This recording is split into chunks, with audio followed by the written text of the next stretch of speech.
Hello and welcome to the Sisters for Fitness Wellness Show. I'm Stephanie Gaines-Bryant.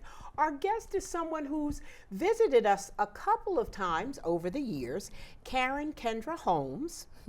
And we've talked about a number of things over the years, but today we're going to talk about transgender people in the military, among other things, and what the struggle is right now. You've been in the military now for so long. For how long? By the way, welcome. Welcome, and back to you, and glad to be here. Thanks for having me. I started off with the Maryland Defense Force, which supported the Maryland National Guards. I did that for 5 years, and then it got to be a little bit too political for me at that time being. This Maryland Defense Force was saving the state of Maryland about $2 million a year, and when the TAG couldn't increase her budget because we were saving the state so much money, they started taking away some of the things I was involved in, you know, like the parade, doing flag, presentation and stuff like that for certain events. I was starting to learn how to fold the flag for funerals and stuff, and that was pretty neat because there's no verbal communication at all with them. It's all hand signals and eye movements and stuff like that. So I thought that was pretty cool. And I just said, this is crazy that, I can't continue to help, support the Maryland National Guards in this absence. So one of my old colonels had asked me about joining the United States Veterans Reserve Corps. And so that's what I did. And it was basically because of all the things that I've been involved in and the awards that I've gotten. Because I joined in 2011, and in 2012 I got NCO Soldier of the Year for the state of Maryland. And then in 2013, by the State Guard Association of the United States, I got Soldier of the Year of the country. So I was really doing good things out there. And the interesting part of it all was, here I had already transitioned when I joined. So it's like, letting us do what we do best was my thing, and I got a lot of accommodation awards and stuff like that. And the same thing right now with the United States Veterans Reserve Corps that I'm now part of, which I've been there with them for 7 years, and it's been absolutely great. When I came over with them, I was a staff sergeant, and now I'm chief warrant officer too. So how do you think, or what do you think about this push to remove transgender people from the military? It's crazy, because we put so much training into our soldiers who just happen to be transgender, and that they do a lot of good things. And we've got trans people with good ranks and stuff like that, sergeants, captains. A good friend of mine is a colonel. And matter of fact, I just saw in the news that came up on my my phone that Donald Trump, was trying to get two of those people off, and one of them just happened to be my friend who's a colonel. And I'm like, are you kidding me? And she's absolutely awesome, and she does great things. And that was my question. What does that have to do with the job performance? It has nothing to do with it. As long as we do our job and we're qualified to do it, and physically as well as mentally, there should be no reason to get rid of us. Out here I've gone up in ranks, and now I'm, like I said, chief warrant officer. And the thing is, I must be doing something right in order to keep getting promotions, And we take anybody. That's the nice thing about it. If you are disabled or have any disability, our general said, hey, I want you on the team because you can do various things with us that's going to help us. We have a JAG team, we have IT people, I do force protection as well. Used to do chaplain's assistant, but since I got promoted to first sergeant back then, I had to leave that position there because of a conflict of interest. It is interesting to see that the focus is on this small percentage of the population. Yeah. Why such a laser focus on this? I just think it's nothing but hate. And the biggest thing is nobody really understands or knows about the transgender community. It's who we are in our mind, heart, and spirit. It has nothing to do with, our physical ability, our mental ability to do things. It's just basically, I say hate. I mean, I'll use my brother's term, is give me a cookie break. It's just basically, you know, if you just sit down and talk with us, we can tell you all the things that we do that are making us successful and make you feel comfortable. I mean, I've been on, actually, we went down to North Carolina last year, my military group, and the people down there, they didn't know I was trans, but they saw how much we were there helping, clear out the mud and got out of their basement, providing, breakdowns of their buildings and stuff like that. Another group used to do food distribution down there and stuff. So we're doing the work. It's like, but if you're going to target the trans community, why? Especially if we're down there taking our time. My vacation, when I do volunteer with the Red Cross, I've actually gone on missions down in Joplin, Missouri from the tornado. I've been to Texas for Harvey, New York for Sandy. And if any of those people knew I was trans, but yet refused to take, hey, here's some food for you, or here's some water, I think that would be kind of like really stupid. As a longtime military person, how do you think this impacts morale? Well, one, we have a hard problem as it is. I know when I first joined, the biggest problem I always thought of was, what if I get spotted that I'm trans and stuff like that? And that was heavy on my mind because it hadn't been accepted yet. But once, it got accepted, when President Obama allowed it, that freed me up a big deal because I didn't have to worry about that. I could concentrate more on my job and stuff like that. And that's the big thing. I mean, if we have to worry about, oh, somebody might spot us and then we get kicked out, that's going to hurt. What do you say to young people who are thinking about enlisting? Trans or non-trans? Both. Both. Take it to heart and have the right reason for joining.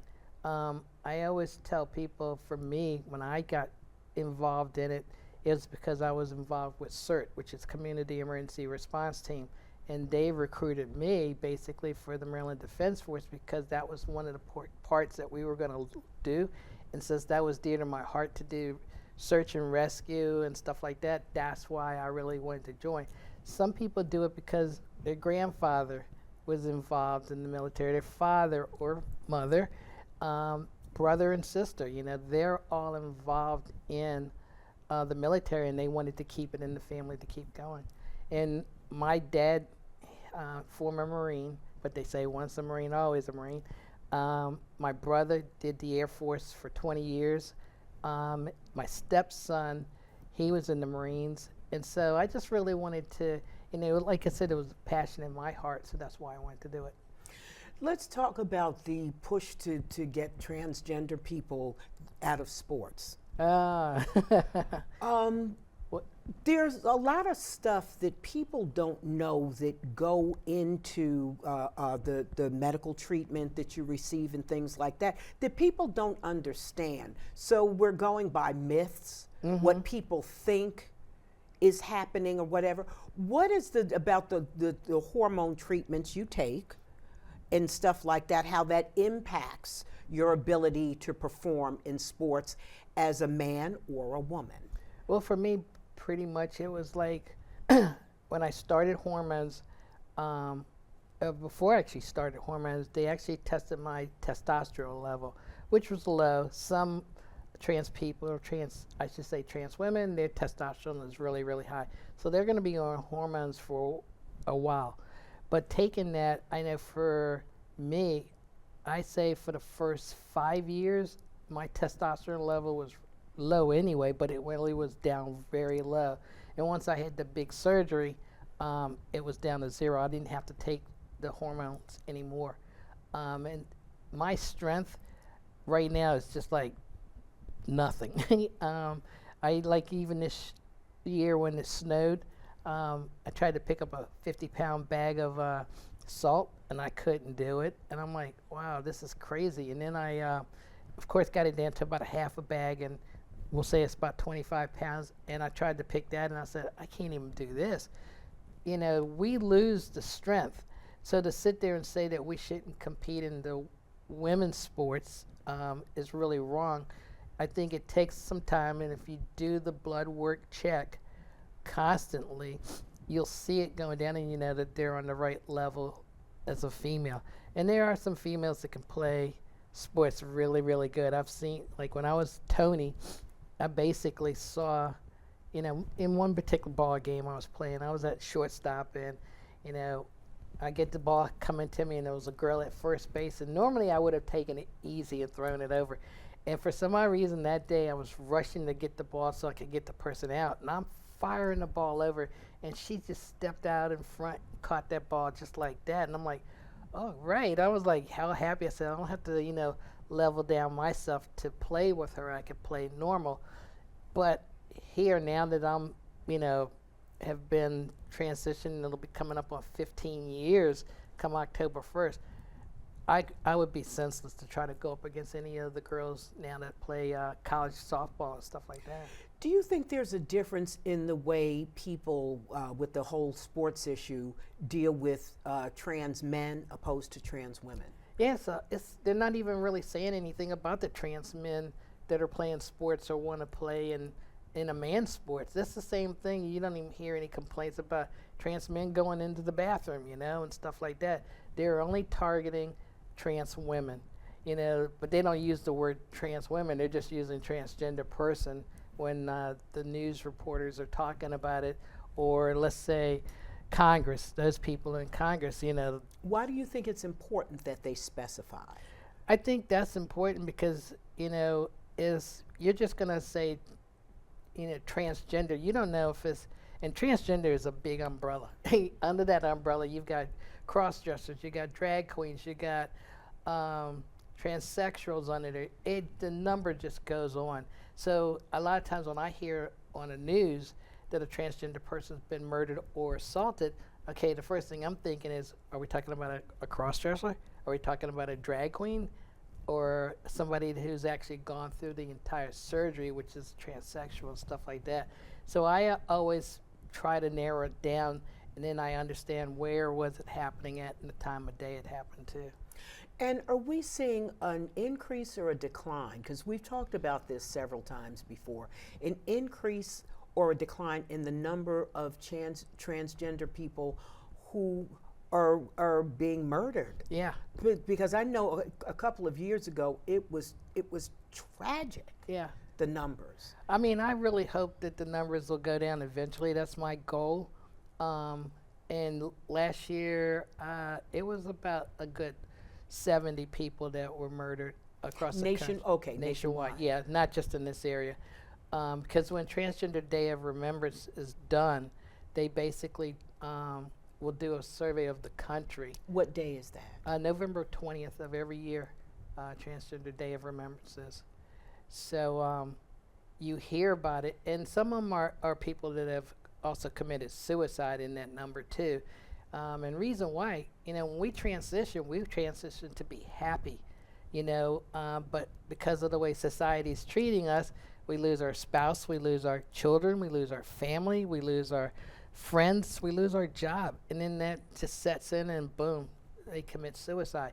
I've been very lucky and blessed, I shouldn't say lucky, but blessed, that my family really from the get-go supported me and stuff like that. There were a couple of uncles at first, but now they're okay, and matter of fact, one of them, it took 10 years, but he finally came around, and literally when he would talk to my mom before he really talked to me on the phone, he would say, like, he was really sorry. He'd be crying on the phone because of the way he treated me.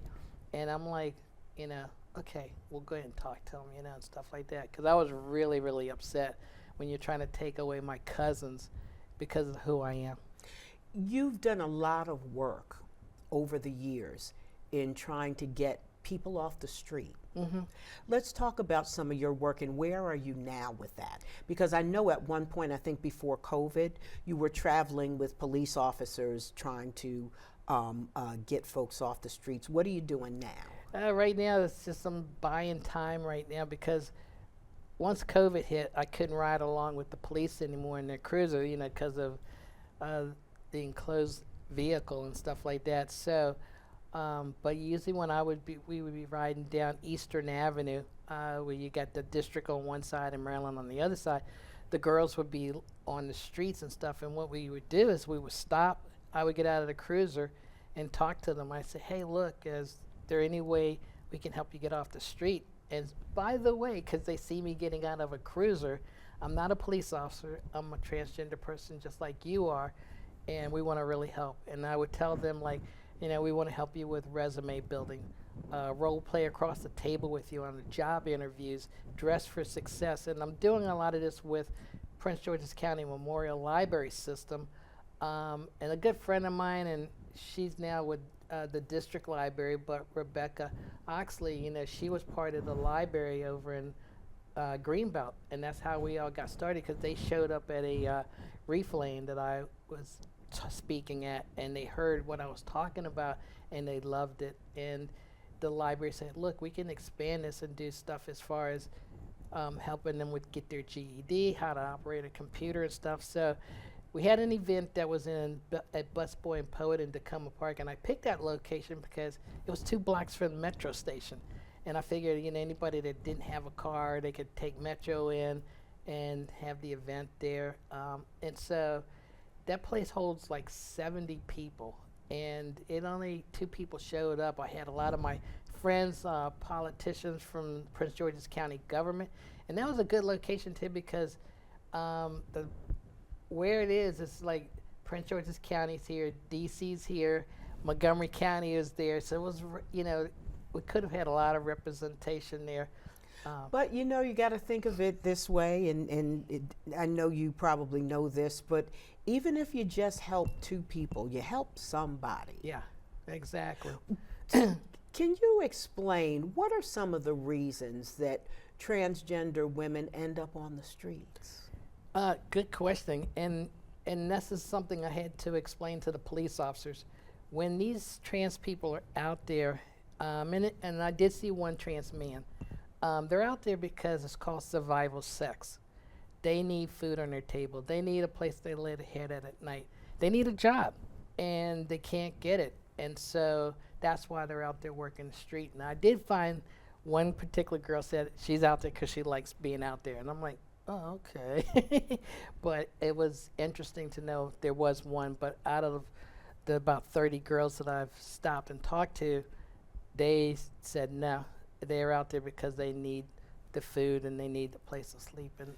And is part of it family support as well, not getting that family support? Yeah, I really think that's a big deal. Because, I mean, I've seen, well, I'll even mention him. Elon Musk, he has a transgender daughter. And he has said she is dead to him. And I saw that on the internet, and I'm like, are you kidding me? And they showed a picture of her saying, I'm very much alive. And so that's was really interesting that he considers her dead. There's other people out there, families like that, they say the same thing. You know, if my child is gay or lesbian or transgender, you know, they're dead to me. Or I've seen actual stuff, I would kill them. And I'm like, really? I mean, you brought this child into the world and you're willing to go to that extreme. What happens if you don't have access to the medicine? They get it off the internet, which is bad. And that's why when I first transitioned, I primarily did the thing as far as making sure I saw my doctor, did the blood work and everything, because I have diabetes, high blood pressure, so all of this goes into the effect of the medication that you get for the hormones. And if you get it off the internet, you really don't know what you're taking and how it's going to affect those different medical issues you have. Where are you going from here? Are you going to do another program at Busboy? I do plan on doing that. I'm looking at, well, I know Pride is coming up in June. As a matter of fact, that's going to be World Pride event in D.C. I wonder how President Trump's going to take that. Not very well. I'm sure. But what I'm hoping to do... But it's not going to stop anything. No, it won't. I'll probably do it maybe like in July down there. I figured because I've got like I'm heading to Atlanta August 1st to be the keynote speaker for their Friday dinner, so I'll be down there speaking, and I don't want to get too much involved with that because travel arrangements and stuff. And I'm very like whenever I go speak somewhere, I'm always a month ahead of schedule. So that way, if something emergency comes up, I can take care of it just like that because I don't have anything else to worry about. Everything's done. When you speak to people, and you do all the time, what is the main point you make? The main point is I want to help other trans people to understand they can do it. They can be successful in whatever they're doing.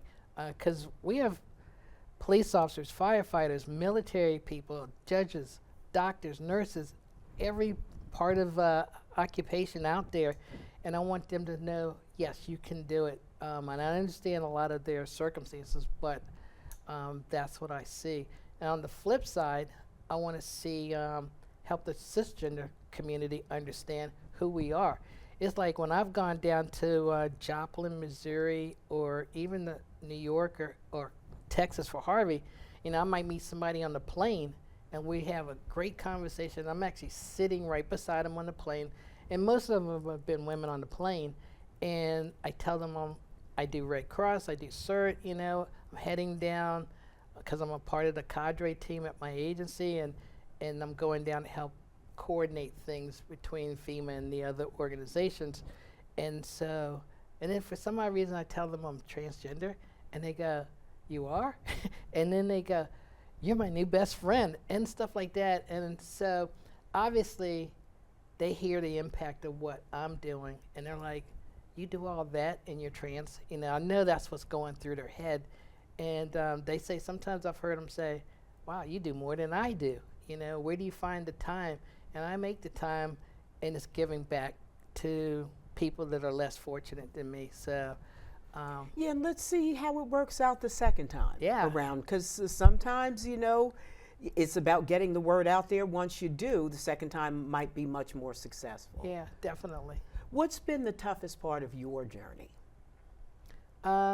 Really, there hasn't been any tough part, although I have to go back and say one thing. I won't mention the name of the church, but I was going to two churches, and the first one started earlier than my second one. The first one was like I've been there for like 3 years, and they knew I had totally transitioned with the surgery and everything. And 3 weeks ago, they said to me, a couple of the women have said, "Oh, we saw Karen going into the ladies' bathroom," and I was like, "Really?" I said, "Where else am I gonna go?" I gotta go. And here's the thing that really put me over the edge. "Well, you mind using the bathroom in the basement?" And I'm like, "I don't think so," And I was really upset. I'm like, and I wrote them a nice one-page email letter, and I said, "You know what? By you telling me about going down and using the bathroom in the basement, that's taking time back to where black people had to go to a segregated bathroom, and going, can't use this water fountain, and stuff, or got to sit in the back of the bus." And the response back was, "Okay, sorry." It didn't even say, "Sorry, you're not going to be coming anymore." It was like, "Hope you find another church that'll be good." So you've decided not to? I didn't go back. No. I was like, that's it. And this is the first time in 3 years that came up? That came up after 3 years. Do you think it's because of the time we're living in now? I think it's, because and I didn't know this until one of my old pastors had told me that on their website, they only believe in two genders, male and female. Who else has been talking about it? That was never. No. How about the second church you go? Second church, I've been going there for like 8 or 9 years, and they love me to death. And actually, when I was doing the Butterfly Project, they made a $500 donation for it. I told them one time when I was down in that area, the officer that I had ridden with before said, the last time we rode together, one of the girls' pimp was trying to call her over, and I'm like, they have pimps? I didn't use that. And there was a shooting a couple of blocks down the road too, and I'm like, oh my God. So I told my church, keep me in your thoughts and prayers so I can get some money raised up, and then I can go ahead and get me a bulletproof vest. And they came up. One lady stopped me right before I left church, gave me $50. I didn't know that until I got home. And then 2 days later, one of the church parishioners came up to me and said, we want to donate $300 for a vest for you. And vests were usually like $600. And so I happened to call this one store up, and they said, oh, we have the same level that you're looking for $300. I'm talking about, isn't that a blessing? Yeah. So So I guess you are aware now, of course, there's always going to be the people who are accepting, and there are always going to be the people who are not accepting. But I think education is the big part. People don't understand. yeah. And so they have all these misconceptions. Yeah, and like even my church, they're always asking me, hey, we hadn't seen you in a couple of weeks or 3 weeks, because I've been on travel or military. And they're like, are you okay? Yeah, I'm okay. Thanks for asking. We're praying for you. Or they'll say, hey, how did that trip go? How did your speaking engagement go? Because I let them know anytime I'm going to speak, especially when I was speaking to law enforcement officers around the country, bridging that gap between the trans community and law enforcement. And I was having great success, myself and my partner, somebody who's in this program with DOJ CRS Department, Community Relations Services. We, that person would do it on the law side, and then I would do it on the community side. And we saw lives change with those police officers. In what ways? Their approach, understanding, respect. I was teaching them like, hey, when you get stopped by a police officer, what's the first thing they usually say? Oh, my name is Officer John Doe, and the reason why I stopped you was maybe speeding. Let's elaborate on that. My name is Sergeant John Doe. I go by pronouns of him and he. How would you like me to address you? Now that level of anxiety in the trans person is going to go because he understands. And that's what I was teaching. And I think that is what you are here for, to educate folks. Yeah. And as always, it has just been an absolute pleasure. Well, thanks for you. having me. And Again. of course, we'll see you again. I'm sure. That'll be great. And to wrap it up, what would be, in this day and time when we see that this administration is focusing on the transgender population, in 20 seconds, what is your word of wisdom to the transgender community? My life is I want it to be an inspiration. I don't want more. I want to be more to them. And that's what I'm hoping to encourage them to say, hey, look, the reason why I am who I am is because that's who I am in my mind, heart, and spirit. Very good. You've been watching the Sisters for Fitness Wellness Show. We've been talking to Karen Kendra Holmes. I want you to have a great day.